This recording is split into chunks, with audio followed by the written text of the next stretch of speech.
네, 저희 이번 주간의 강좌 행사는 본래 강의하셔야 되는 셀다스 교수님과 빅키 교수님이 직접 참여하시지 못했지만, 그러나 영상을 또 다 보내주셨습니다. 그래서 강의 시작하기 전에 우리가 영상을 보고, 그리고 강의할 그 내용들의 또 구체적인 내용들을 또 번역하신 교수님들께서 이렇게 그 핵심적인 내용들을 또 전달하는 방식으로 됩니다. 그래서 먼저 셀다스 교수님 보내주신 영상을 먼저 함께 보도록 하겠습니다.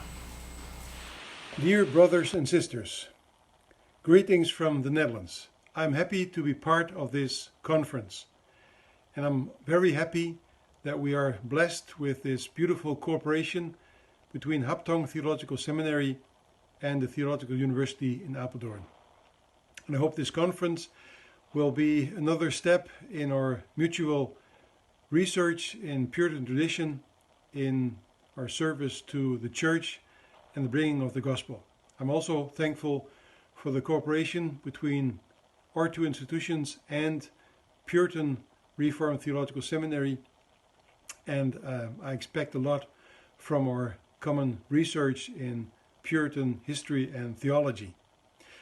Now, as to my first lecture on the founding of new universities in Europe, I think it is evident that in the Puritan tradition there was academics.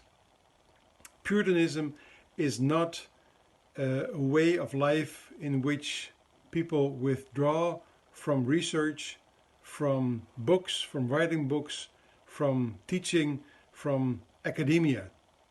So, like Calvin did in Geneva, where he established the academy that grew into the famous University of Geneva, also other Reformed institutions were founded all over Europe, and these institutions were the basis for institutions in the Puritan tradition that were founded in the United States, for example. We can think of Yale, we can think of Princeton, we can think of Harvard, Westminster Theological Seminary, who came out of that, and also the founding of our institutions, Hapdong, Apeldoorn, and PRTS in Grand Rapids. They all stand in this long tradition of the founding of universities in Europe. That is where the pastors were trained. So if we enjoy the Puritans, their works, their theology, if we use the Puritans for our preaching, for our teaching, for a way of life, we must remember that these Puritans, they got their education and they got all their knowledge in universities that grew out of the Reformations. So the basis in the old European universities that were founded in the 16th century. It is evident a university because the Reformation did not start in the church. The Reformation started in the university. Martin Luther announced his 95 Theses not as a pastor, but he did it as a professor. So that also indicates how important the university was in the Reformation, how important the universities have been through history, and how important universities, seminaries, academic institutions are still today for the development of a healthy, reformed, Christian, biblical, evangelical theology. So I hope you will learn from this lecture that it gives you insight in these new university foundations, in what these universities meant for Puritan tradition, and that it encourages you to study at a university, to study at a seminary, or to help that these seminaries, these academic institutions, these universities can flourish with your support, with your energy. So please enjoy this lecture. Should there be any questions, there is no Q&A this time, but you may send me a mail and I'll be happy to answer you as much as I can. 그래서 오늘 우리가 이 첫 번째 강의에서 다룰 내용은 학교에 대한 것입니다. 학교. 그래서 이제 청교도도 결국은 학교를 통해서 설교자를 양성하게 됐는데, 그 이제 모델로서 하이델베르크 신학대학이, 신학교가 어떠한 방식으로 신학 교육을 했는가. 그래서 이제 16세기의 이 신학 교육, 그러니까 이제 우리에게 가장 많이 알려진 그 영향을 끼친 학교를 말한다면 먼저는 제네바 아카데미겠죠. 그리고 제네바 아카데미, 그 다음에 하이델베르크 대학, 그 다음에 이제 17세기로 가면서 네덜란드 레이든 대학이 됩니다. 근데 이제 그 중간에 있었던 그 하이델베르크 대학에서 신학 교육이 어땠는가를 우리가 이제 보게 됩니다.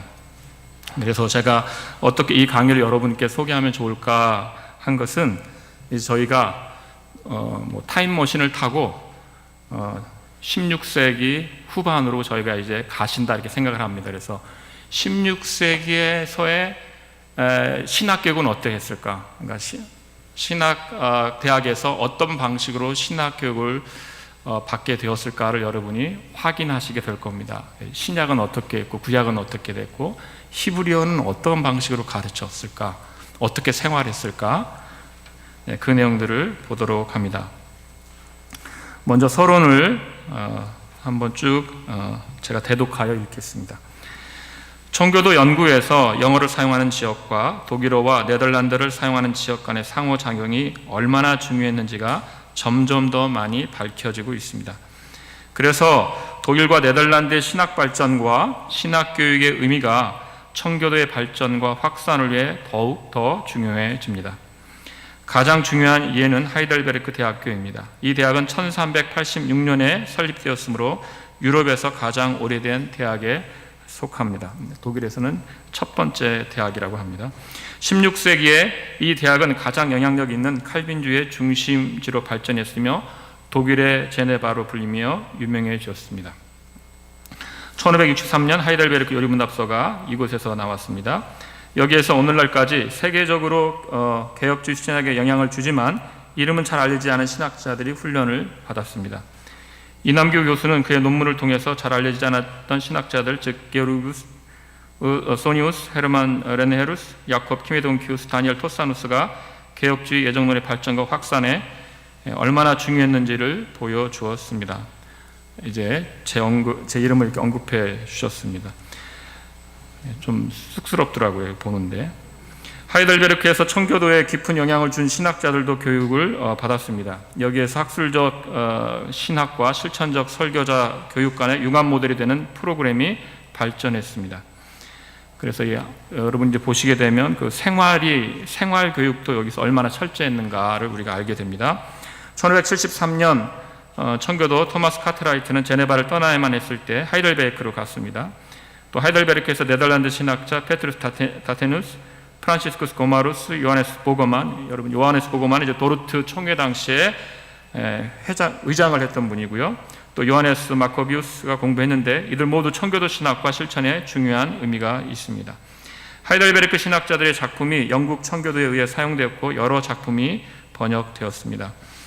대표적으로 이제 하나 언급하는 것은 헤르만 렌네루스가 1589년 윌리엄 퍼킨스의 유명한 작품과 동일한 제목으로 예정론에 관한 책을 출판한 일은 우연이 아닙니다. 퍼킨스의 황금사슬은 렌네루스의 책이 나온 지 2년 후인 1591년에 나옵니다. 그래서 하이델베르크에서 렌네루스라는 분이 이제 황금사슬이라는 책을 내고 2년 후에 우리에게 더 많이 알려진 건 윌리엄 퍼킨스의 황금사슬이죠. 윌리엄 퍼킨스가 황금사슬이라는 책을 내게 됩니다. 하이델베르크와 영국 청교도 사이에 긴밀한 관계가 있었기 때문에 이것은 놀라운 일이 아닙니다. 하이델베르크가 청교도 설교자의 신학 교육을 위해 중요한 것이 분명하므로 이제 우리는 하이델베르크의 프로그램을 어느 정도 자세히 살펴볼 것입니다. 그래서 이제 우리는 16세기 말로 1583년과 1622년 거기로 이제 가서 이제 그 상황을 보게 됩니다. 하이델베르크는 많은 외국 학생들, 특히 스위스, 프랑스, 네덜란드 출신의 학생들만이 아니라 헝가리, 폴란드, 보헤미아, 줄레지안 같은 지역의 학생들도 끌어당겼습니다. 이런 신학생이 하이델베르크에서 공부를 시작하게 된 동기는 무엇일까요? 그러니까 지금 하이델베르크라는 그 독일의 한 도시에 유럽 전역에서 몰려와서 여기에서 공부하려고 했다는 것이죠. 그 동기는 무엇이었을까라는 겁니다. 쭈리히나 레이든이나 제네베가 아닌 왜 하이델베르크를 선택했을까요? 사실 16세기 후반에 가장 많은 학생들이 공부한 도시는 이제 하이델베르크가 되거든요. 쾌적한 기후와 도시의 매력적인 위치를 제외한다면 언급해야 하는 요소는 학업 프로그램, 교수진, 신앙 고백적인 그 결속, 그리고 그곳에서 가르쳐진 신학이 될 것입니다. 교수 일부가 이미 위에서 언급되었는데 학생들이 하이델베르크에 오도록 동기를 부여한 중요한 교수들이 훨씬 더 많이 있었습니다. 여기서 네 사람을 많이 있는데 그 중에서 이제 네 분을 특별히 또 언급을 합니다. 잘 안 알려져 있지만 끄비리누스 로이터라는 분인데 이분은 지혜원의 원장이자 하이델베르크의 구약 교수였습니다. 지혜원, 지혜의 학교라고도 번역되기도 하는데 거기에 대해서 이따가 나오기 때문에 여기서는 언급을 하지 않습니다. 구약 교수였고요. 그는 자카리아스 우르시누스의 제자이며 우르시누스는 하이델베르크 요리문답서의 초안을 작성한 분이죠. 우르시누스와 평생 긴밀한 관계를 가졌습니다. 1612년 로이터는 우르시누스의 전집을 출판합니다. 그래서 여러분 그 4번 보시면 다비드 파레우스가 나오고 있는데요. 이제 거기도 한번 잠깐 보시면 먼저 잠깐 보겠습니다. 1598년부터 1622년까지 죽을 때까지 하이델베르크에서 가르쳤고요. 파레우스에게 우르시누스가 중요한데 왜냐하면 그가 우르시누스 전집을 구성하면서 그 안에 하이델베르크 요리문답서 해설을 작업했기 때문입니다. 이 해설서는 그 보서로 여전히 알려져 있고 여러 번역본으로 출판되었으며 전 세계 개혁주의 설교자들이 항상 사용하고 있다라고 이렇게 지금 셀더스 교수님은 말씀하시는 거죠. 그래서 이 하이델베르크 요리문답 해설서가 이제 이 파레우스가 먼저 이렇게 작업을 해서 우르시누스 사후에 작업을 해서 내게 됩니다. 그러니까 사후에 그 강의안들 남아있는 강의안들을 모아서 작업을 했는데 우리나라 말로도 번역이 됐죠. 크리스찬 다이제스트에서 하이델베르크 요리문답 해설서라 이렇게 해설이라 해서 두꺼운 책으로 이제 알려져 있는데 그 원본은 지금 파레우스 게 아니고 이 로이터 겁니다. 끄비린 로이트가 편집한 것입니다. 그러니까 우르시누스가 작성을 했지만 누가 편집한 거에 따라 다른데 더 권위 있게 알려진 것은 이 로이터 것이 알려집니다. 로이터가 이제 우르시누스의 제자로서 다시 원고들을 모아서 편집을 하게 되고 그 전집을 출판했는데 그 라틴어로 된 것이 영어로 번역되고 그 영어로 번역된 것이 이제 한국어로 번역돼서 우리도 이제 볼 수 있게 되었습니다. 두 번째 인물은 이제 프란시스쿠스 유니우스입니다. 그래서 이분도 아주 많이 알려진 인물이죠. 이분은 제네바 아카데미에서 공부하고 몇 년 동안 설교자로 일했으며 하이델베르크로부터 트레멜리우스와 함께 구약을 라틴어로 새롭게 번역하라는 의뢰를 받았습니다. 그래서 그러니까 히브리어 또 구약에 있어서 전문가였고 1578년 히브리어 교수가 되었고 1584년 하이델베르크에서 박사학위를 받았으며 1592년까지 이제 하이델베르크에 있다가 이분이 유명해진 것은 사실 레이든에 가서 신학을 가르치면서 더 많이 유명해집니다. 레이든 교수가 되었고 여기서 학문적 활동을 통해 명성을 얻었습니다. 그리고 우리가 잘 아는 아르미니우스 있죠. 아르미니우스는 이 레이든에서 유니우스의 후임으로 온 인물이 아르미니우스입니다. 그래서 유니우스라는 인물이 있고요. 아브라함 스쿨테투스가 있습니다. 이분은 이제 주로 교회사 분야의 출판물을 통해서 알려졌고 스쿨테투스는 도르트 총회에서 8주 총대로서 구원의 확실성에 대한 설교를 했습니다. 영국 청교도와 교류가 있었고요. 1613년 옥스포드를 방문하여 청교도 토마스 모튼과 로버트 에버트를 만나게 됩니다. 청교도 신학자 월터 트레버스는 하이델베르크에서 스쿨테스를 방문한 적이 있고 스쿨테스의 시편 설교 일부를 영어로 번역했습니다. 그래서 지금 몇 사람만 그 많은 그 신학자와 교수들 중에서 네 사람만 사실 이제 뽑아서 간단하게 그 영향력, 하이델베르크의 영향력을 잠깐 이제 살펴본 것입니다. 이제 세 번째 주제인 하이델베르크의 신학으로서 예정을 보게 됩니다. 루터주의자들과 토론하던 한 가지 주제는 예정론입니다. 예정론은 네덜란드와 관계하면서 17세기에 중요하게 되는 주제이다. 그러니까 이제 네덜란드와 관계한다는 것은 네덜란드에서 예정론이 이제 문제가 되면서 도르트 회의가 열리게 되면서 이제 예정론 그러면 네덜란드를 떠올리지 않습니까? 그때 이제 그렇게 중요하게 된다는 거죠. 야콥 키메동피우스의 저술은 하이델베르크의 학술적 신학이 이 주제를 다루는 방식의 예를 보여줍니다. 선택에 관한 별개의 책이 첨부되어 있는 구속에 관한 그의 저술은 650쪽이 넘는 분량입니다. 이 작업은 주로 사무엘 후보를 상대한 광범위한 논의입니다. 그래서 사무엘 후보는 이 당시에는 이제 루터파 신학자라고 볼 수 있는데,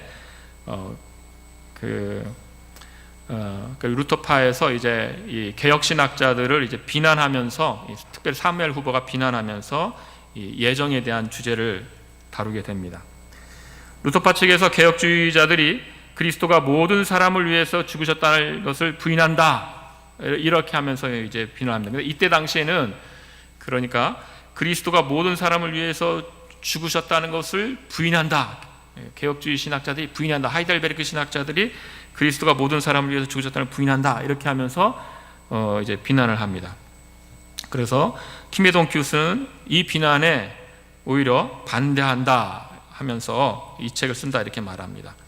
이것은 뻔뻔한 비방이다. 왜냐하면 단순히 성경을 따라 그러한 것처럼 개혁주의 신학자들도 그렇게 고백하기 때문이다. 그래서 지금 이때 나오는 책들은, 이때 나오는 것은 그리스도가 모든 사람을 위해서 죽으셨다, 이것을 우리도 인정한다라는 책들이 이때는 나옵니다. 그러니까 후대에 이제 네덜란드에서 예정론 논쟁을 거치면서는 그 표현이, 도르트 총회 당시에도 모두를 위해서 죽으셨다는 표현을 쓸 것인가 쓰지 않을 것인가 때문에 많은 논쟁과 토론이 있었는데, 이때 당시에는 이제 이런 보편적 표현을 우리도 할 수 있다. 왜 그런가?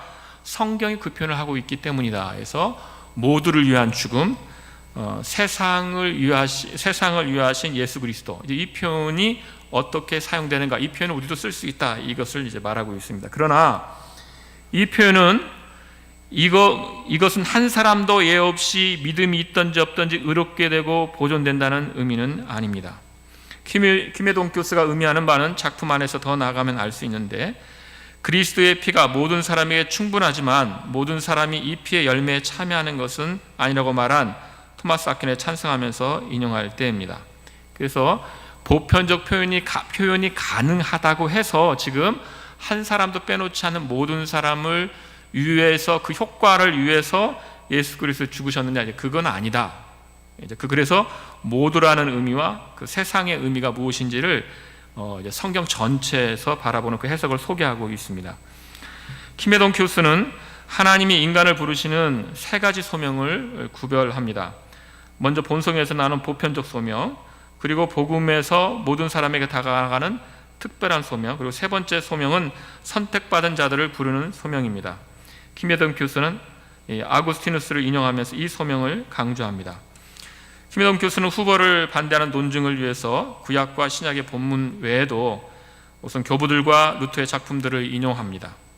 키메돈키우스는 개별 종교 가액계에 대한 공격에 맞서 치빙글리, 무스클루스, 블링거, 칼빈, 창큐스, 루터 모두가 이 질문에 대해 같은 확신을 가진 것이 분명하다는 식으로 변호합니다. 그래서 루터도 우리 쪽에 있다, 이렇게 하는 거죠. 그래서 루터파가 루터를 따른다고 하는데 이 점에 있어서 루터파는 루터를 따르지 않고 있다. 이것이 지금 키메돈키우스의 논증입니다. 이 저술의 두 번째 부분은 예정에 대한 설명으로 구성됩니다. 키메돈키우스는 이 작품을 6부분으로 나누었는데, 그 안에 선택이 무엇인지, 선택의 원인이 어떤 것인지, 선택의 결과가 어떤 것인지, 또 선택이 불변하는지에 대한 질문을 다루고, 또 5번째 장에서 선택받았다는 것을 확신할 수 있는지, 어떻게 확신할 수 있는지를 다룹니다. 마지막 장에서 선택은 덕을 세우지 못하기 때문에 선택에 관해 말하지 않는 편이 낫다. 그래서 선택에 대해서 교회에서 가르치지 말자, 이러한 주장에 대해 반대합니다. 키메돈키우스는 책 처음부터 이 유기 문제에 관해 말합니다. 그는 스콜라 신학이 유기를 어떻게 다루었는지 논하면서 유기에 어려움이 있다고 말합니다. 그런데 유기된 자들이란 어떤 자들이냐? 그러니까 구원을 받아들이지 않을 것에 대하여 하나님이 미리 하신 자들을 말하는 것이 유기냐? 그러니까 하나님께서 미리 불신을 예지하시고, 저 사람들이 믿지 않을 것이네, 믿지 않을 거구나, 이걸 미리 불신을 예지하고서 그럼 그 다음에 유기하셨는가? 그게 아니다라는 것입니다. 키메돈키우스는 하나님의 결정을, 즉 일부를 긍휼히 여기시지 않기로, 그리고 그리스도와의 교제 받기로 두기로 하신 그 결정, 이 하나님의 영원한 결정을 육이라 이렇게 칭합니다. 이것 때문에 이것으로 하나님이 불의를 행하신 것이 아니라는 겁니다. 그 이유는 그들이 자신들의 형벌을 거둬들였기 때문입니다.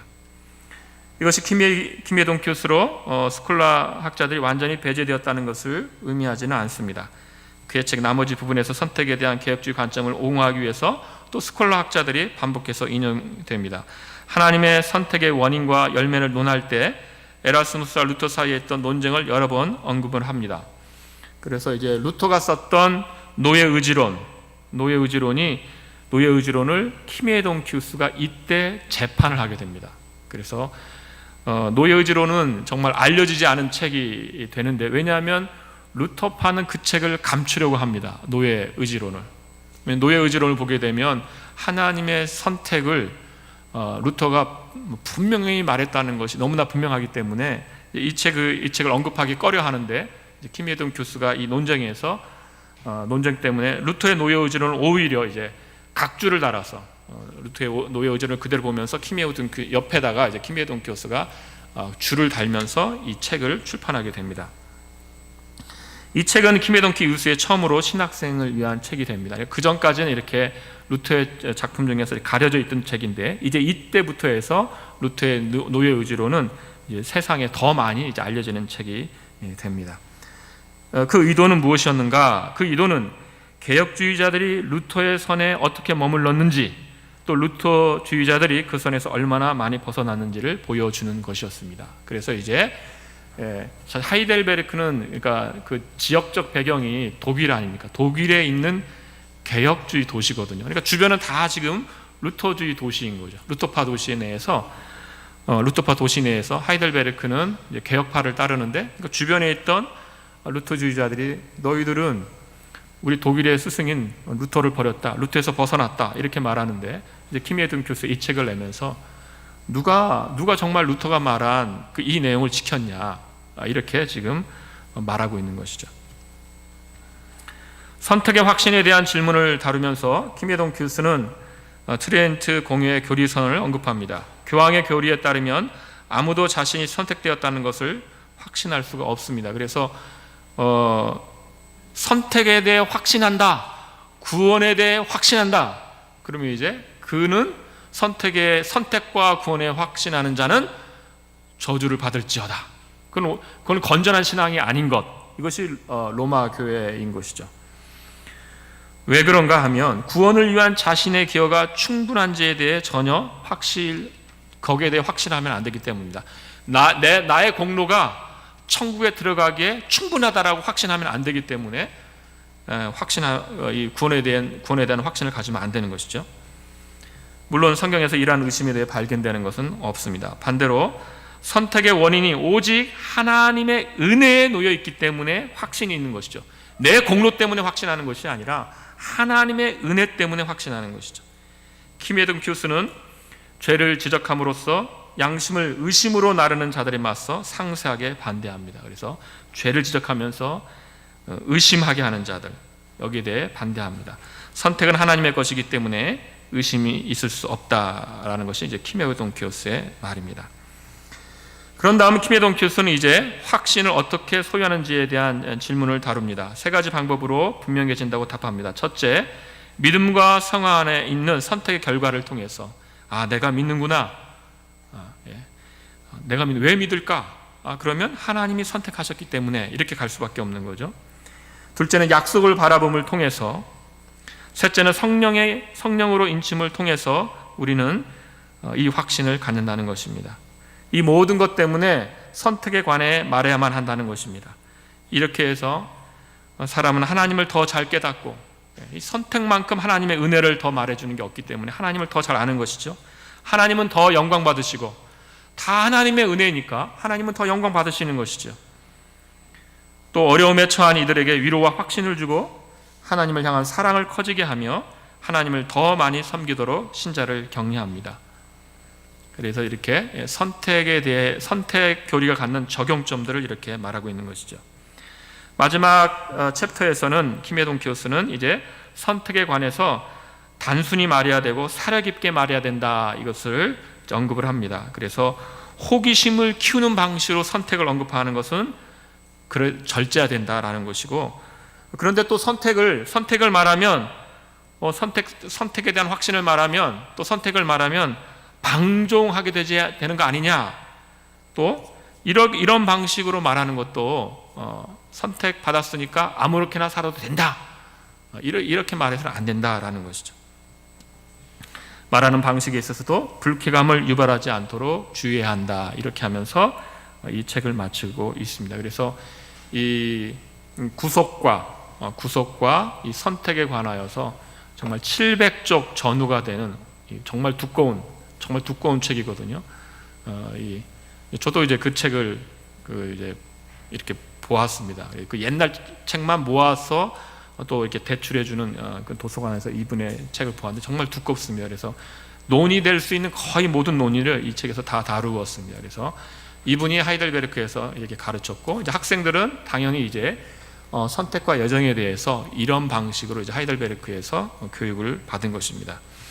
이제 교육학으로 이제 들어갑니다. 이제 여러분은 이제 교육학 수업, 그러니까 16세기 말에 교육학 수업을 통해서 학생들은 무엇을 배웠을까, 어떻게 배웠을까를 이제 우리가 보게 됩니다. 게르기우스 소니우스는 1585년 교육 판단에 관한 논제를 출판했습니다. 옳고 그름을 판단하는 규범과 판단의 기초를 세우는 방식은 소니우스가 다루는 관점의 일부입니다. 소니우스는 개인적 판단과 공식 판단의 구분을 지지합니다. 그래서 교육의 판단은 개인의 판단이 있고 공식 판단이 있다. 첫 번째 경우는 각 신자에게 개인적으로 해당되는 판단을 다룹니다. 예를 들어 설교나 논쟁에서 진지를 줄 수 있는 그러한 개인적 판단은 과거에 종종 오류를 해결하기 위해 충분히 알려졌다는 것입니다. 그래서 개인적 판단은 그러니까 이미 교육을 통해서 알려진 내용들이 있기 때문에 각각의 개인적 판단이 있다는 것이고요. 더 심각한 문제와 널리 퍼진 오류의 경우에는 문제를 다루기 위해 부름받은 이들을 통해 공식적으로 판단이 내려져야 한다는 것입니다. 그래서 이제 우리 시대도 그렇지 않습니까? 교리적으로 여러 문제가 되면 이제 총회에서 여러 상비부, 이것들을 다루는 상비부, 이대위 또는 신학위원회, 이것들을 주어서 판단하게 하지 않습니까? 그렇게 해서 이제 공식적인 판단이 내려져야 한다는 것이죠. 소니우스의 논제에서 우리는 먼저 공식적으로 판단하는 것이 아니라 개인적으로 판단해야 합니다. 각 개인이 이제 판단하고 문제가 커질 경우에 공식적으로 판단을 하게 됩니다.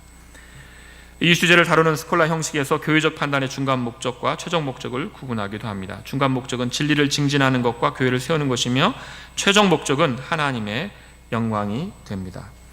소니우스는 토론이 진행될 때 가져야 할 신학자의 올바른 태도에 대해서 말하면서 특정 견해를 잘 판단할 수 있게 거쳐야 할 과정을 설명합니다. 어떤 것이 새로운 것이라거나 오래된 것이라는 이유만으로 거부되거나 받아들여진 일을 막기 위해서 신중한 검토가 필요하다는 것입니다. 그러니까 새로운 것이네, 무조건 반대, 이래서는 안 된다는 것이죠. 또는 오래된 것이네, 옛날 사람이 말한 것이네, 그러니까 무조건 받아들여야 된다, 이런 것도 아니라는 것이죠. 또 어떤 이가 새로운 견해를 제시하는 이유가 무엇인가? 이것이 새로운 견해인가? 아니면 교회가 이전에 그것을 다루었던 적이 있었는지, 혹시 이미 판단했던 적이 있었는지, 또 말한 내용이 명확한 것인지, 아니면 의식적으로 복잡하고 모호한 용어를 사용했는지.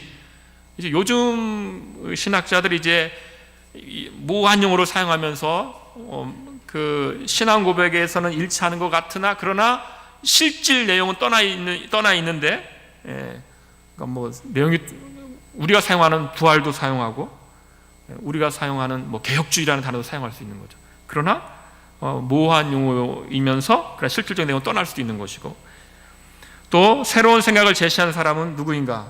나이가 들었는가? 아니면 젊은가? 학식이 있는지 아니면 없는지. 그래서 이것들을 다 고려하면서 판단해야 한다는 것입니다. 많은 질문과 그 질문의 방식에서 소니우스가 학생들에게 열린 태도를 바라고 있음이 드러나는데, 그래서 열려 있어야 된다는 것입니다.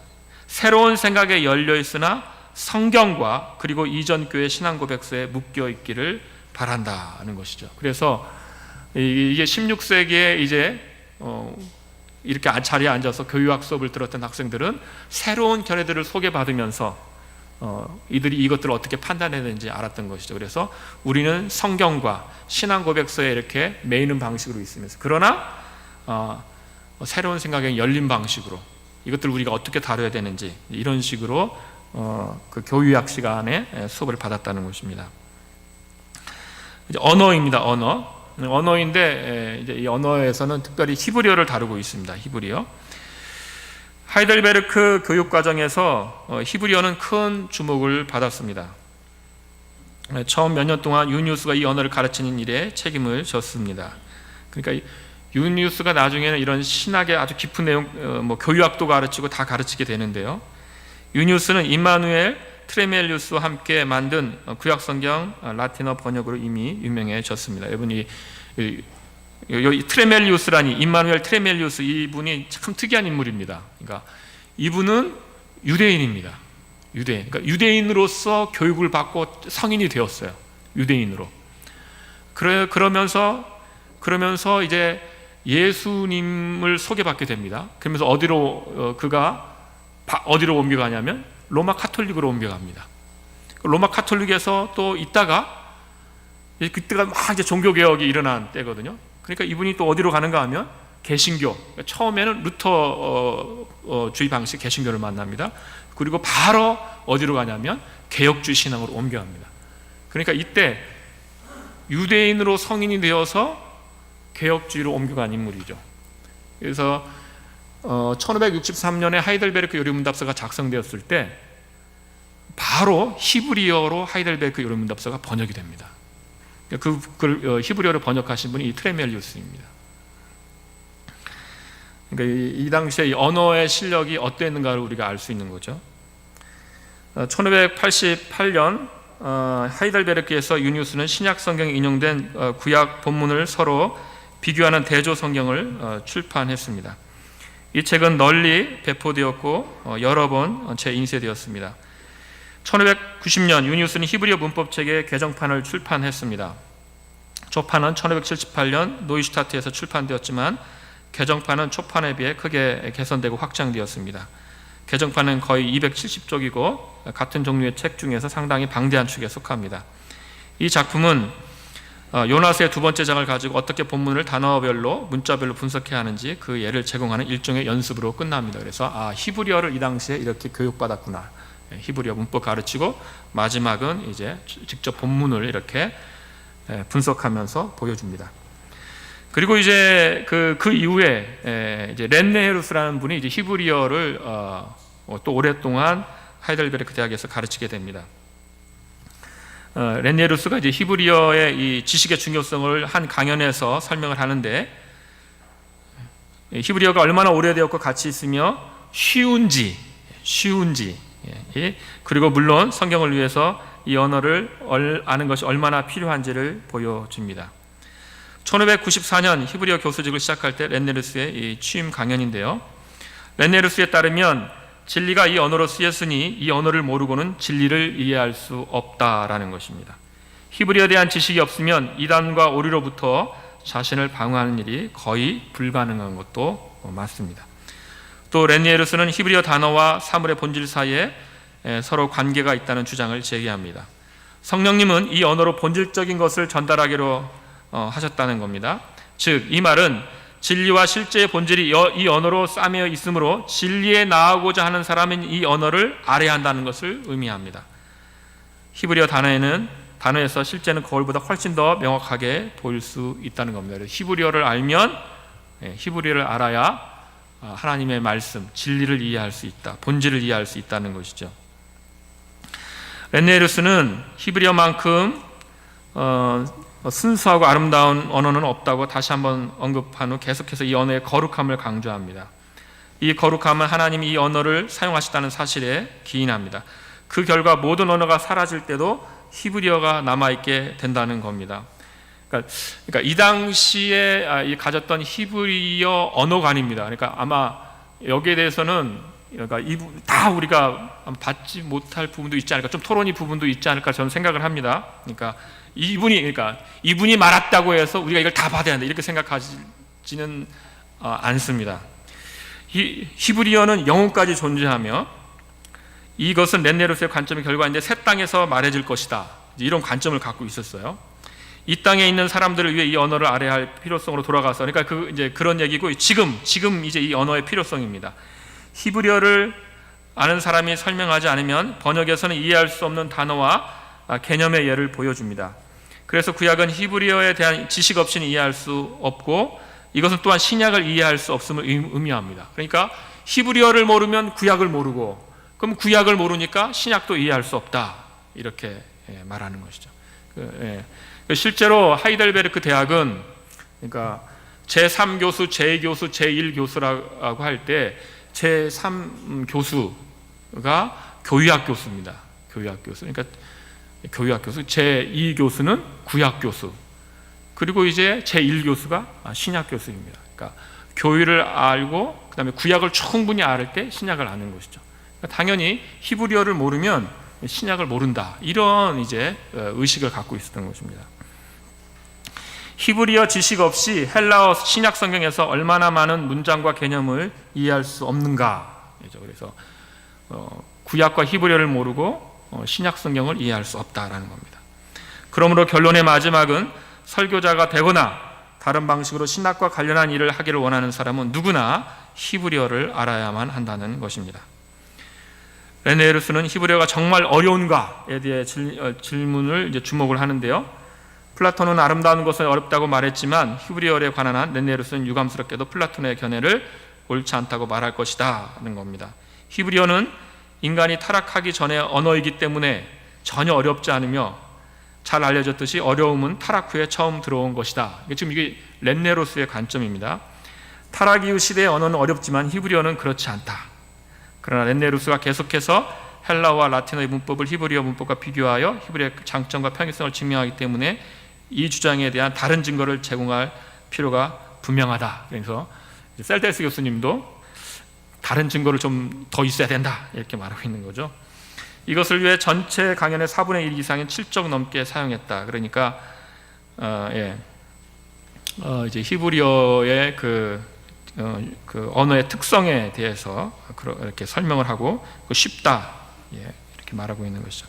그런데 그는 마지막에 성경이 학식 있는 사람들에 의해 번역되었고, 그래서 번역을 다시 하는 것이 전혀 불필요하다는 이유를 다룹니다. 렌네우스는 번역에서는 항상 원문의 일부, 때로는 많은 부분이 분실되는 말로 반응을 합니다. 그러니까 그러니까 아마 이 배경에는 우리가 제 생각에는 이제 로마 카톨릭이 있는 것 같습니다. 그러니까 불가타역이 있으니까 다른 번역은 필요 없다, 불가타역으로 다 끝났다, 이렇게 말하거나 이런 것들에 대하여 렌네우스는 번역에는 항상 원문의 일부, 많은 부분이 분실되기 때문에 더 좋은 번역이 항상 필요한 거죠. 성경에 따른 더 좋은 번역은 항상 필요하다. 이 관점이 지금 렌네루스의 관점입니다. 더욱이 하나님은 이 언어를 선택하셨으므로 우리는 다른 언어에 만족해서는 안 된다는 겁니다. 렌네루스의 결론은 히브리어 지식 없이는 신학 연구가 불가능하다는 것입니다. 구약이든지 신약이든지 각 주석을 연구하려면 원문에 대한 지식이 필수적이라는 겁니다. 히에로니무스가 이것을 보았으며 아구스티누스도 이것을 보았으며 칼빈과 피터 마터가 이 언어에 대한 지식 없이 성경을 그렇게 잘 해석할 수 있었을까? 그러므로 이제 마지막 말인데요. 이 마지막 말을 여름 전에 우리 1학년 학생들이 들었어야지 여름에 있었던 히브리어 특강을 더 잘 열심히 할 수 있었을 것 같은데, 이렇게 이제 강연을 마칩니다. 그러므로 거룩한 신학 안에 있는 학생들이여, 제가 간청하여 여러분께 청하니 여러분은 이 성별된 언어에 대한 연구를 큰 노력으로 시작하십시오. 끊임없이 열심을 내십시오. 그리고 하나님의 영광을 위해, 여러분이 섬겨하는 교회의 영광을 위해 스스로 이 내용을 잘 인식하기 위해 누구의 말에도 흔들리지 마십시오. 그래서 누구의 말에도 흔들리지 말고 히브리어에 능숙한 사람들이 되어라, 이렇게 강연을 마치고 있습니다. 이것이 16세기 말에 그 신학교, 지금 하이델베르크 대학의 특징입니다. 그래서 그 당시에 얼마나 이 원문으로, 헬라어와 히브리어 원문으로 성경을 보기 위해 애썼는가.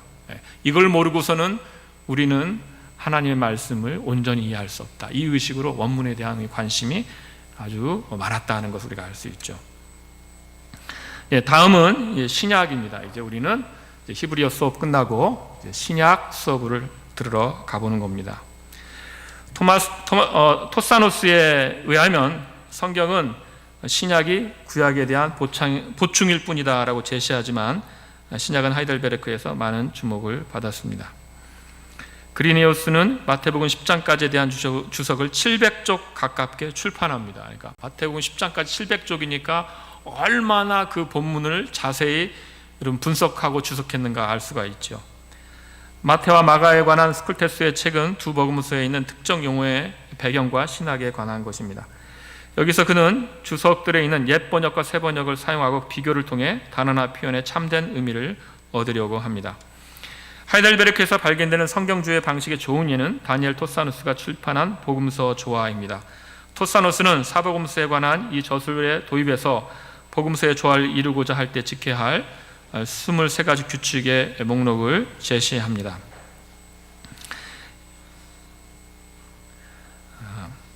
이러한 규칙을 교부들과 새로운 저자들로부터 가져왔다고 말하지만 새로운 저자들의 이름을 밝히지는 않습니다. 이 목록 이후 토사누스는 복음서가 쓰여진 시기나 누가 처음으로 시작했는지에 대한 질문과 같은 복음서의 정경성에 관한 관점에서 몇 가지를 살펴봅니다. 사실상 토사누스의 이 작품은 예수 그리스도의 전기이며 여기서 성경 전체에 주어진 사실들을 통합하여 예수 그리스도의 지상생애의 역사만이 아니라 그 목적을 명확히 설명해 줍니다.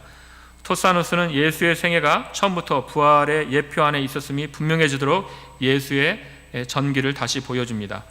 토사누스는 조화시키면서 발생하는 질문을 점차 다룹니다. 예를 들어 마태와 누가의 계보의 목록의 일치와 차이를 다루고 그 다음에 일치를 이루게 합니다. 그러니까 복음서의 차이점들을 그들이 아주 사려 깊게 다 살피고 그것이 어떻게 일치가 되는가도 이렇게 생각했다는 것입니다. 토사누스의 연구에 사용된 저자들의 이름이 언급되는데 때로는 그들의 견해가 어떤 교파에 속해 있는지 관계없이 논쟁이 되기도 합니다. 새로운 저자 중에 부서의 의견, 또 칼빈, 블링거, 베자, 트레멜리우스, 또한 나아가서 요하네스 브렌츠, 마틴 캠니츠, 그러니까 루터파 신학자들의 글들도 그들의 관점도, 그러니까 개혁파 신학자들의 책만 본 것이 아니라 루터파 신학자들이 지금 성경을 보고 있는 것들도 가져와서 함께 살폈다는 것이죠. 칼빈이 다른 저자들보다 더 자주 사용되는 것은 아니며 이 제네바 종교개혁가는 단지 많은 다른 이들의 목소리 중 하나일 뿐이다 하는 겁니다. 칼빈을 동의하는 방식으로 인용할 수도 있지만 몇몇 본문에서는 칼빈의 해석을 거절할 수 있고 예를 들어 어떤 루터주의 신학자 해석을 더 좋게 볼 수도 있다는 겁니다. 토사누스는 자신이 최신 문헌의 장점이 있음을 보여줍니다. 다양한 새로운 번역을 사용하는데 루터의 번역, 소위 쥐리 성경, 제네바 성경을 사용하고 본문의 원래 뜻을 발견하기 위해서 이 번역들을 비교합니다. 그래서 가장 최근의 이 번역서들, 성경들을 다 살피면서 성경을 해석하고 있습니다. 여기서 토사누스는 다양한 사본에서 발견될 수 있는 본문의 상이점도 연결합니다.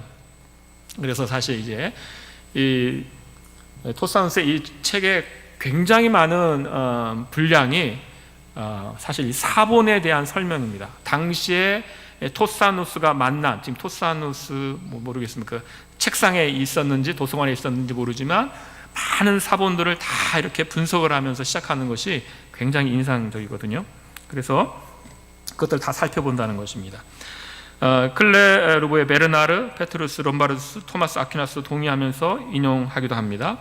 토사누스는 옛 문헌의 익숙함을 보여줄 뿐 아니라 최신 서적들과 견해들도 알고 있습니다. 이것은 마리아의 태에서 태어난 아기에 대해 거룩해지리라고 말하는 누가복음의 구절을 설명하는 부분에서 밝히 드러납니다. 이 부분에서 토사누스는 로베르투스 스테파누스, 또 시루스 파라프라테스, 아구스티누스, 토마스의 주석을 사용합니다. 나아가서 토사누스는 유대인의 문헌도 사용합니다. 그래서 이것들이 당시에 16세기의 이 개혁 신학자들이 성경 연구에 얼마나 열심을 냈으며 다양한 것들을 다 보면서 성경 연구를 했고 수업을 했다는 것을 알려줍니다. 논쟁이 거의 없다는 것이 눈에 띈다. 이것은 논쟁이라는 것은 이제 당시 이슈가 되는 논쟁을 말합니다. 다만 성만찬의 제정이 언급될 때는 한 논문의 분량만큼을 부록으로 포함한다는 겁니다. 그래서 주석, 그러니까 성경의 주석에 대하여 집중하고 있고 이제 논쟁점들에 대해서는 이제 성만찬 제정이 언급될 때는 이제 부록으로서 성만찬에 대한 논쟁을 거기에 첨가하고 있다는 것입니다. 거기서 토사노스는 훈니우스와 밀리우스의 성만찬 교리를 논박하고 이제 루터파 신학자들이죠. 이걸 논박하고 개혁주의자들의 설명에 대한 비난에 맞서 변호하고 있다는 겁니다. 이렇게 해서 우리가 이제 신약 수업을 마쳤습니다. 그리고 이제 변증학 수업, 이제 하이델베르크 대학의 이제 변증학 수업을 들으러 가보겠습니다. 변증학은 사실 이제 하이델베르크 대학의 필수 과목이라고 할 거예요. 우리 시대의 말로 한다면 히브리어 그리고 구약, 교약, 구약, 신약, 이것이 필수입니다. 필수 과목이었고요. 헬라어는 이제 헬라도 당연히 이제 그러니까 신학 들어오기 전에 이제 마치는 거죠. 헬라어는 당연히 하고, 그러니까 신학부에서 이루어지는 수업은 이제 히브리어가 됩니다. 그리고 이제 이렇게 커리큘럼이 있습니다. 있으니까 학생들은 오게 되면 교약 수업 듣고 구약 수업 듣고 신약 수업을 이제 듣는 것입니다. 매일 같이 듣거든요. 듣는데 이제 변증학을 가르쳐야 된다. 그러니까 변증학에 대한 요청들이 있게 됩니다. 그러니까 많은 분들이 제안을 하고 학교에 요청을 합니다. 그러니까 신학교 교수님들한테 요청을 해요. 변증학도 필수 과목으로 가르쳐달라. 그런데 이제 논의한 결과 이제 아주 흥미로운 결론이 나는데요. 여러분 이따 보겠지만 이제 학생들의 생활이 얼마나 힘들었는지 우리가 보게 될 텐데, 학교 생활이 너무 힘들어서 학생들이 이렇게 수업을 감당하는 것이 너무 힘들어서 변증학이라는 과목을 또 필수 과목으로 만드는 것은 학생들을 너무나 괴롭게 하는 일이다. 그래서 변증학 수업이 필수 과목으로 올라오지 않게 됩니다. 그래서 그래서 그런 답으로 이제 그런 제안한 분들에게 드리는 공식적인 편지가 남아 있습니다. 편지가. 그래서 이제 저희들도 사실 저희 교수님들도 커리큘럼 논의하면서 이렇게 하면 우리 학생들이 얼마나 힘들까 이런 생각들을 하거든요. 그래서 사실 이거 생각하면서 저희 학교의 신학교의 생활과 수업들 여러 가지를 이제 생각하게 됐습니다. 그래서 이 변증학은 그런 필수 과목으로, 그러니까 여기서 지금 하이델베르크에서 변증학 과목이 따로 분리되어 제공되지 않았지만은 바로 그런 의미입니다. 그 변증학 과목이라는 것이 필수 과목으로 따로 올라 있지 않았지만 교수들의 수업과 출판물에서 매우 두드러졌습니다. 그러니까 그런 요청이 있었다는 것은 그만큼 이제 그런 수요가 있었다는 것이, 요청이 있었다는 것이고, 교수님들이 그러한 내용들을 가르칠 수밖에 없었다는 것이죠. 중요한 예는 프란시스쿠스 유니우스의 작품으로, 그는 이 작품에서 신약 성경에서 발견된 구약 성경 인용을 다룹니다. 그는 히브리어 본문과 헬라 인용문을 번역하여 평행 대조함으로써 이 작업을 수행합니다. 첫 번째 책에서는 복음서들과 사도행전을 다룹니다. 그 다음 바울서신서가 두 번째 책에 이어지고, 세 번째 책에서 유니우스가 바울의 손에서 기인하지 않았다고 보는 히브리어 서신을 포함한 나머지 신약 성경이 이어집니다. 이 작품에 대한 서문에서 유니우스가 변증의 의도를 가지고 있었다고 결론 내릴 수 있습니다. 이슬람 교도들은 성경 전체를 공격하고 있고, 유대인들은 신약을 믿지 않고, 제세례파제들은 구약에서 어려움을 겪고 있고, 그래서 이 책은 이제 이 세 그룹에 맞서 성경 전체의 진리와 통일성을 증명해야 했습니다. 이 작품의 제목은 아리안주의자들과 무신론자들에 맞서 변증 역할도 해야 함을 보여줍니다. 그래서 당시에도 이렇게 변증해야 되는, 당연히 신학이 해야 할 바죠. 그런 일들이 있었고요. 또 변증학 분야에서 유니우스의 창조에 관한 책이 있는데, 거기서 그는 창세기 1장의 모세의 역사서술에 대한 역사적 신뢰성을 다루고 있습니다. 여기서 유니우스는 성경의 창조 설명에서 제기된 반대 주장에 관한 전문가임을 보여주며 아리스토텔레스의 스콜라 방식으로 대처합니다. 영혼 기원에 대한 논의에서는 창조설을 선택했으며, 그래서 그에 따르면 각 영혼은 하나님에 의해 개별적으로 창조되었습니다. 마찬가지로 안식일 제정에 대해 논의할 때 그 계명이 영원토록 유효하기 때문에 엄격한 주일 성수를 옹호합니다.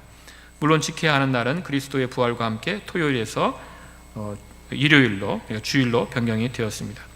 그의 변증에서 나곤의 지역 문제에 대한 논의도 있으며, 현재 메소포타미아에 에단 동산이 있다는 상당한 정밀한 지역 설정을 합니다. 그래서 이 지역에 대한 논의도 이렇게 하고 있다는 것이고, 이 작품에서 또 중요한 점은 타락의 풍요화에 맞서 싸우는 것입니다. 그러니까 이 타락 기록이 이게 그냥 비유냐, 그게 아니라 역사적 사실이라는 거죠. 유니우스는 특히 터툴리안이 타락에 관해 말한 것부터 시작해서 창세기 인간 타락에 관한 내용이 역사적 사실로서가 아니라 풍유적 내러티브로 간주되어야 한다는 견해에 반대하고 있습니다. 자, 이렇게 해서 당시에 이렇게 변증에 대한 관심이 있었다라는 걸 여러분 우리가 보았고, 이제 실천 교육입니다. 실천 교육. 그래서 실천, 이제 우리가 이제 실천 신학이죠. 실천에 대해서는 어떤 방식으로 교육을 받았는가라는 것입니다. 1584년 소니우스는 그리스도인 그리고 특히 신학생이 독일의 교회가 처한 상황에서 무엇을 해야 하는지에 대한 질문을 다루는 강연을 발표했습니다. 그 상황이란 걱정스러운 상황들이었습니다. 많은 논쟁, 또 다른 개념들, 커져가는 신학 문제에 기인한 것입니다. 소니우스가 자신의 질문에 대해 대답을 한다면 이제 이 대답은 하이델베르크에서 학생에게 어떤 태도를 기대하는지 명확히 알 수 있습니다. 그 당시 여러 문제들 가운데에서 이제 신학도는 어떠해야 하는가, 이제 이것들인데, 그걸 신학도의 표상을 제공하며 학생들은 이 표상과 일치하도록 노력해야 했습니다. 소니우스가 언급하는 첫 번째 특성은 자신의 감정을 통제할 수 있어야 한다는 것입니다. 그래서 신학도는 감정을 통제해야 된다. 반대자들에게 여러 과격함이 있지만 진리를 따르는 자들에게 그러한 것이 있으면 안 된다. 그래서 오히려 진리를 따르는 자들은 감정을 통제한다. 그런 감정으로 성경을 읽기 시작하는 사람은 본문의 원래 의도를 보지 못할 것이다. 그러므로 감정을 통제해야 된다. 그래서 감정을 통제해야 성경을 더 잘 볼 수 있다. 이제 이렇게 했고요. 두 번째 문제는 많은 이가 자기 영광을 향한 야망으로 가득 차 있다라는 것입니다. 그래서 신학을 하면서도 야망으로 가득 차 있다, 이런 것이죠. 성경을 공부하는 사람의 야망은 분명히 하나님의 영광이어야 한다. 그래서 신학도의 그 야망은 하나님의 영광이지 자기 영광을 향한 야망이어는 안 된다라는 것입니다. 이와 관련하여 소니우스는 신학의 지식을 지향해서는 안 된다라는 거고 말합니다. 그러니까 내가 얼마나 지식이 많은가, 이제 그런 자기 영광을 향한 또 그런 마음으로 지식을 지향할 수도 있다는 것이죠. 반대로 지식은 경건의 실행과 경건의 연습에 도달하기 위한 수단이다, 이렇게 지적합니다. 그래서 이런 것들을 보면서 그분들이 이 신학도의 그런 그 성품과 가져야 되는 마음들에 대하여 얼마나 많이 생각을 했는가를 우리가 알 수 있는 것이죠. 지금에도 우리가 적용될 수 있는 말들이라 생각을 합니다. 믿음과 회개, 그리고 하나님과 이웃에 대한 사랑으로 가득 찬 마음을 가지고 있지 않다면 학식이 있고 언변이 있는 것으로는 충분하지 않다. 그래서 많은 지식이 있는데 이런 믿음과 회개가 또 하나님을 사랑하고 이웃을 사랑하는 게 없다면 그건 무슨 소용이 있겠는가라는 겁니다. 그리고 교회의 문제의 또 다른 원인은 항상 승리자가 되려는 욕망이다, 이렇게 말합니다. 당연히 우리는 승리가 아니라 진리를 추구해야 한다 합니다. 그래서 싸워서 이겨야 된다, 이게 아니라 진리를 추구하면 된다는 것입니다. 진리를 추구하면 된다. 침묵 정진이죠. 계속해서 소니우스는 자신과 어떤 문제에 대해 조금 다르게 생각한다는 이유로 그 사람을 거절할 만큼 고집스럽게 자신의 정당성에 집착하는 사람들의 태도를 거부합니다. 그래서 조금 다른데 나하고 이제 다르니까 이제 그 사람과의 어떤 교제도 나는 거절하겠다. 이제 그렇게 해서는 안 된다, 이렇게 지금 말하고 있는 겁니다. 바로 이어서 소니우스는 선입견의 죄를 다룹니다.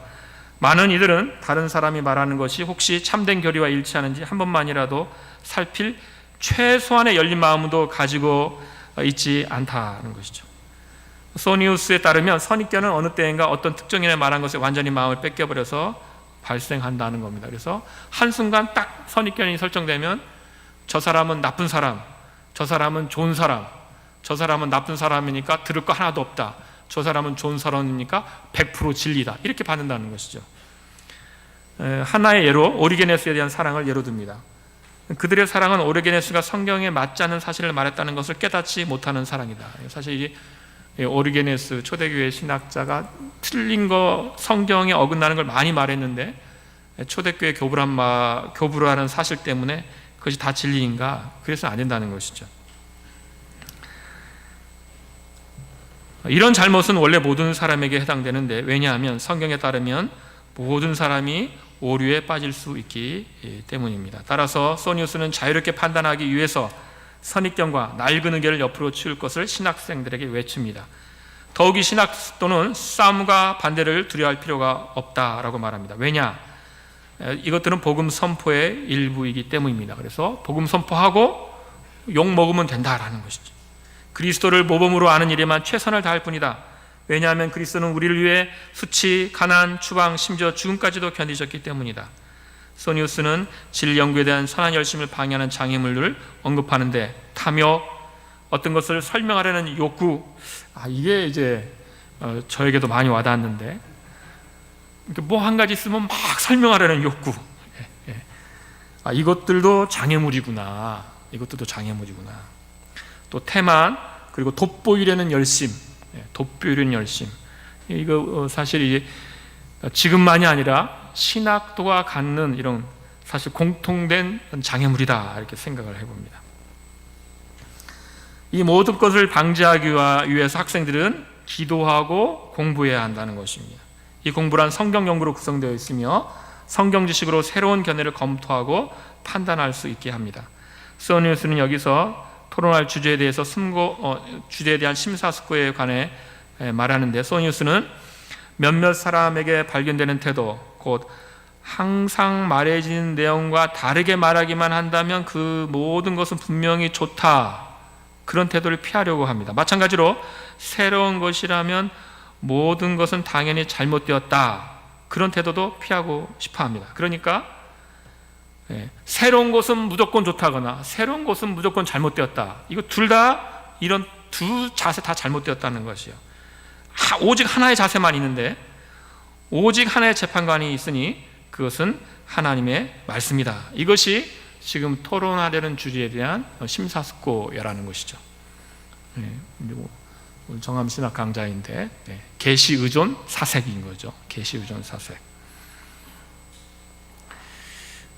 그래서 이 하나님의 말씀을 잘 깨달아야 한다는 것입니다. 이제 마지막인데요. 마지막은 마지막이 아닌가요? 잠시만요. 마지막입니다. 마지막. 지혜원. 사실 이 지혜원이라는 것은 이제 이전 번역에는 저도 그랬고, 그냥 많이 알려진 번역으로 이 콜레기움 사피엔티에를 이제 지혜의 학교, 저도 이제 그 전에 썼던 글들이나 책들에는 지혜의 학교로 번역을 했는데, 곰곰이 생각해 보니까 이것들의 그 번역이 오해를 낳더라고요. 그래서 하이델베르크 대학이 있고, 또 지혜의 학교라는 학교가 별개로 분리되어서 있고, 이렇게들 오해하시는 분들이 많이 있는 걸 봤고, 또 그런 질문을 또 제가 여러 번 이렇게 들었습니다. 그래서 그것이 아닌데, 그래서 이걸 그냥 지혜원이라고 해야겠다, 이런 생각이 들었습니다. 그래서 하이델베르크 대학교가 있고, 마치 그 내부 기관처럼 지혜원이라는 것이, 콜레기움 사피엔티아라는 기관이 있었습니다. 이제 거기에 대해서 살피도록 하겠습니다. 지혜원은 신학부의 발전에 가장 중요한 의미를 갖습니다. 원래 이곳은 학생들이 문예학부를 준비하던 학교였습니다. 빨츠 종교개혁 이전 하이델베르크 수도원이 60명에서 80명 정도의 가난한 학생들을 위한 숙소로 정해져 있었습니다.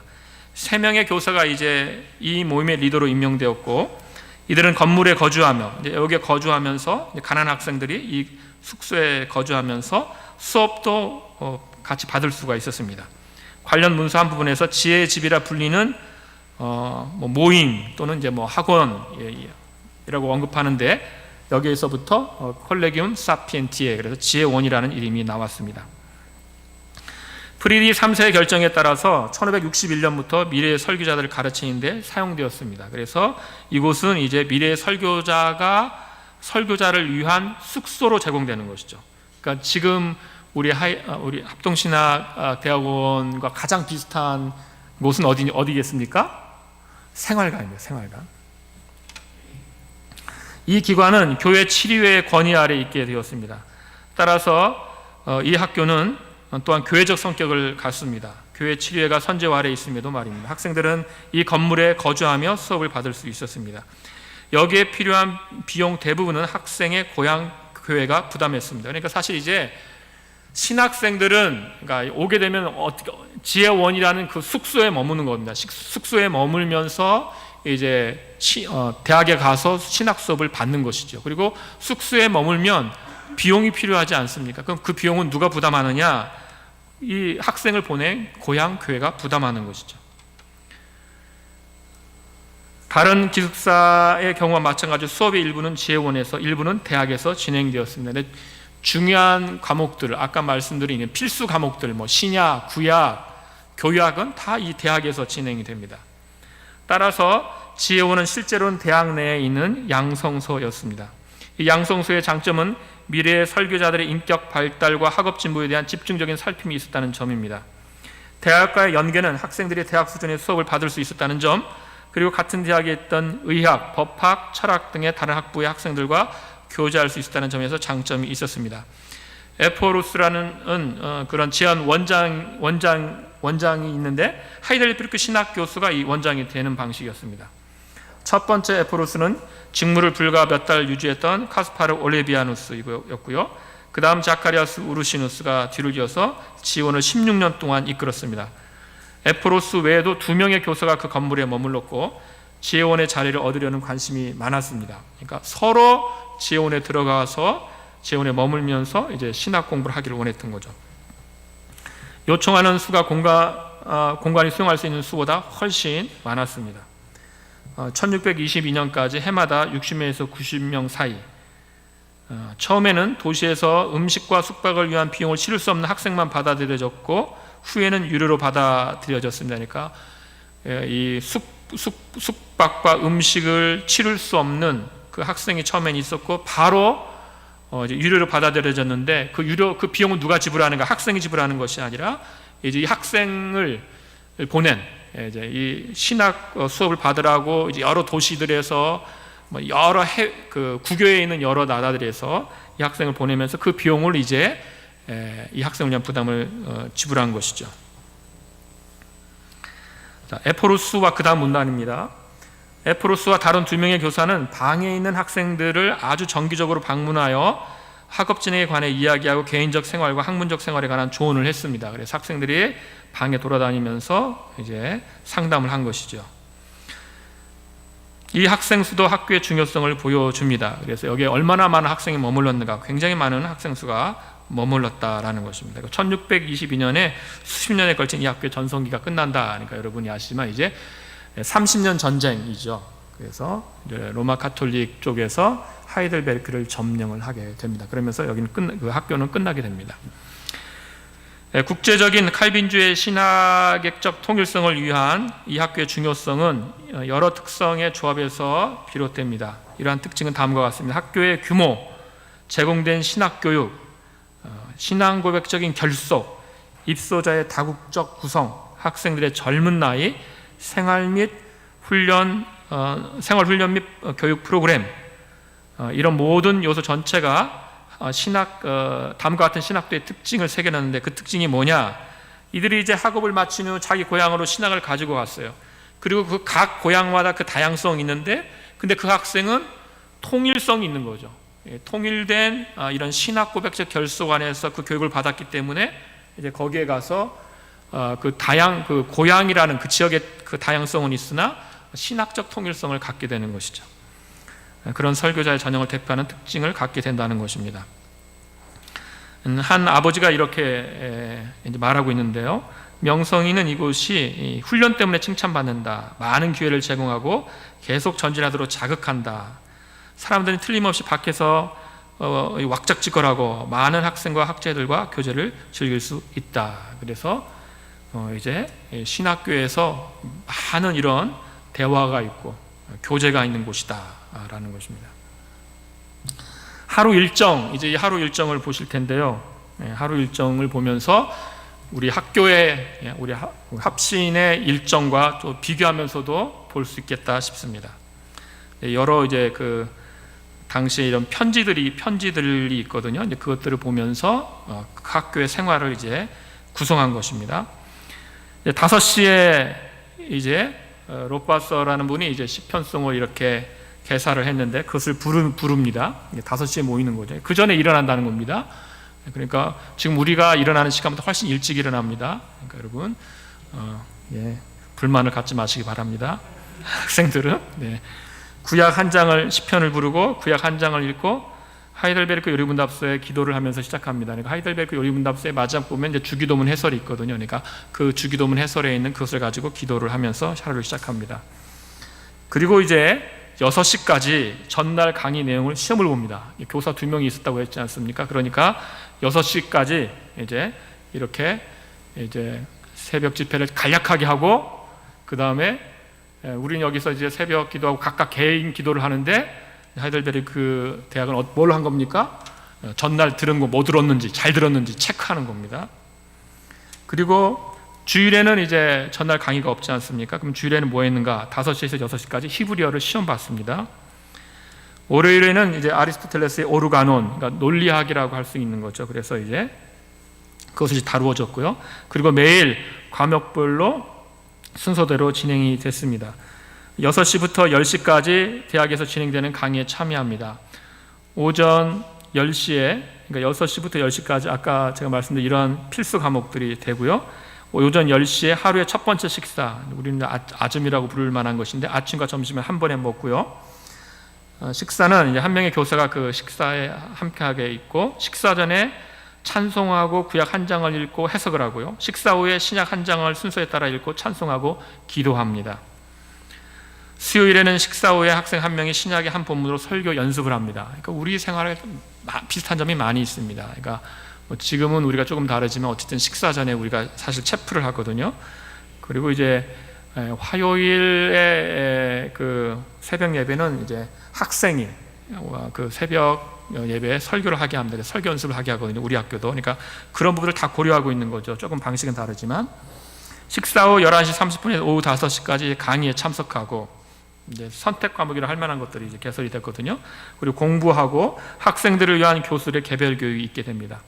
오후 5시에 저녁 식사가 있고요. 식사 전에 신약 한 장을 읽고 학생 한 명이 주례를 합니다. 오후 8시에 학생들은 함께 모여 다시 기도하고 찬송하고 성경을 읽고요. 오후 9시에 불이 꺼지고 담당 교사가 각 방을 확인하게 됩니다. 매 식사 후에 잠시 밖에 나가 휴식을 취할 기회가 있습니다. 수요일과 토요일은 정오에는 산책 및 체조, 다른 신체 운동을 할 시간을 갖습니다. 월요일에는 아침 기도 후 학생들이 작성해야 하는 소논문의 주제가 발표됩니다.